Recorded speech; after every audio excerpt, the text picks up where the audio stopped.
Right. The stories of the people as you met them. There is humor in there. Right. I know that you've said that in your getting to know them, and you became quite close to a number of them.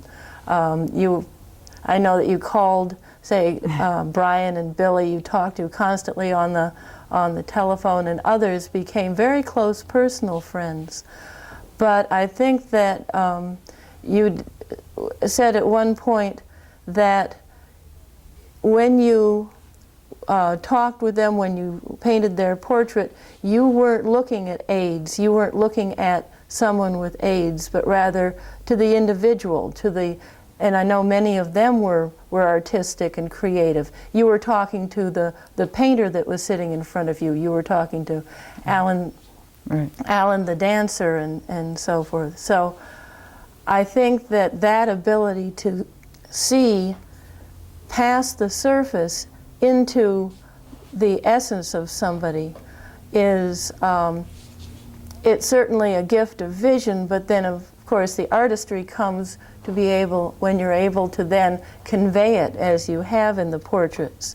That's what Roger Keyes, I think, touched on in the preface, and it's a subject that's of particular importance to me, and that is the idea of witness. He said that the AIDS portraits enable us to see differently and to feel more, as if they're training us in our humanness, our capacity for compassion and understanding. And I think that's a very central theme in portraiture in general, but certainly the way you've got the portrait and then the self-portrait, because then you have the dynamic of our being able to look at you witnessing the original. How do you think that the act of seeing, the act of witnessing, how do you see that as healing? For one thing, many of these people prior to my painting them were living in the street and totally rejected by society, by almost everyone. So I come along and I say, gee, you're beautiful. You know, because I literally find everyone beautiful that I paint. When I look into the eyes of any other, I find an aspect of love and beauty. And they trust in me. And so I would say, oh, you're so... most portrait artists do this. They start to paint and they say, oh, you're so beautiful. And they also trusted that that's what I saw. So I have made the analogy that's like falling in love, but it really is like falling in love. You get so into the other person that you are very intimate with the soul of the other. And of course they got a lot out of that. They started to be afraid, and then I would notice when I painted them, they'd start to laugh and giggle, and they'd say, wow, this is fun. and they'd say, I didn't know it would be so much fun. And I said, I promised you that you'd have a good time. Right, right. Well, I know in the case of a couple of the people, but especially Donna. Donna was one of the people you had the hardest time. You'd made an arrangement with her to paint her portrait, and then she'd disappear the day you came down to paint her. But that changed after you were painting her. How did that play out? What was that story? Okay, I had an appointment to paint Donna, and when I would get there, she would be at some other place. And then I had another appointment to paint Donna, and she would disappear before I arrived. So on that following week, I went up to her room and knocked on the door, and I said, Donna, please, let me just tell you that you will never be sorry if you pose for me. And she said, but I'm very shy, and I'm uncomfortable. And I said, I know it feels that way at first, but you must trust me. And I looked right at her. And then from the time that I painted her on, which was about a year or a year and a half, Donna always said to me, Jackie, you changed my life. Donna died, but Donna had something special before she died, which was our experience, was my really seeing her, because she was a shy young woman. And I don't know how she'd been treated, but she was treated very fine during our session. Right, right. What is perhaps your favorite story out of all? My favorite story is Father Bob, Oh, yes. because Father Bob was Catholic priest with AIDS, which in itself is a political statement. And Father Bob was ministered to people with AIDS in Castro Street in San Francisco. But he posed for me by arriving at my little studio in Mill Valley. And when people posed for me, they were always somewhat respectful of my power as the artist, so they would come in rather shy. But this man, short, stocky, and with a speech impediment, was the strongest character I had met in years. And I realized that I was just this mere little painter compared to this grand man who had somehow overcome many obstacles with a speech impediment, short body, no money, and being a Catholic priest with AIDS. That he amused me the whole time I painted him. He was actually writing a book, which he has published. And so that whenever he said something important, he'd pick up his tape recorder, go, "Stop, just a minute, I got to record what I just said."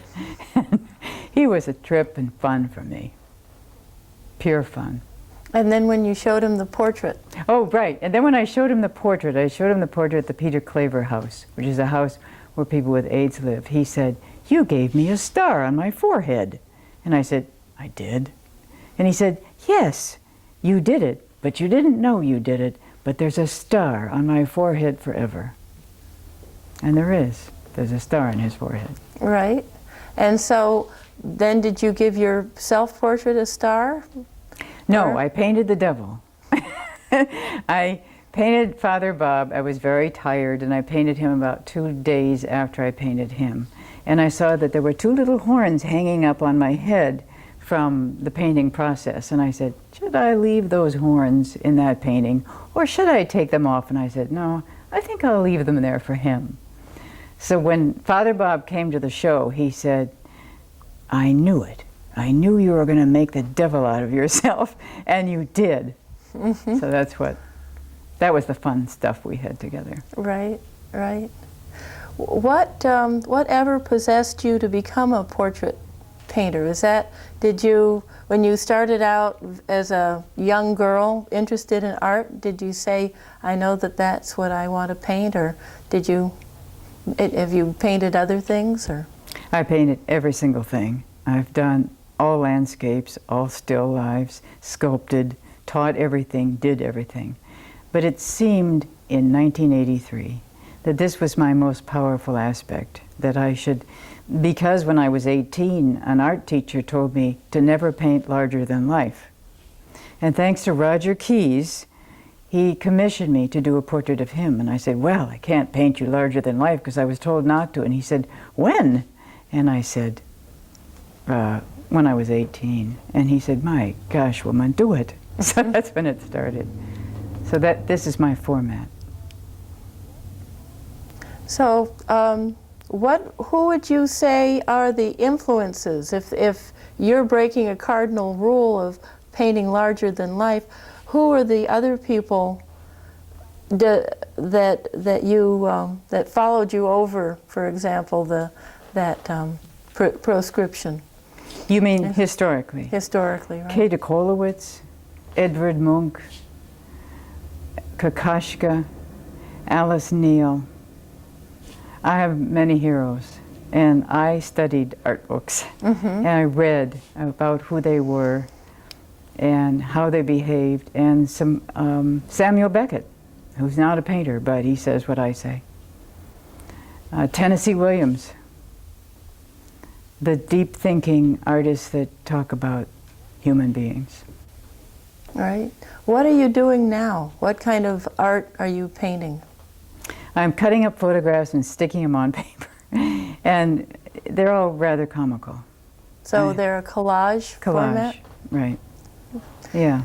If you had it to do all over again, if you knew what you know now about the face of AIDS, would you start out again painting 50 portraits? I, of course, didn't know it would be this hard, but I would. It was hard. And when I reached about 40, I didn't think I could go on. But I'm not sorry. I would do it again. Right, right. Well, thank you very much. I think that's it for this evening. Thank you.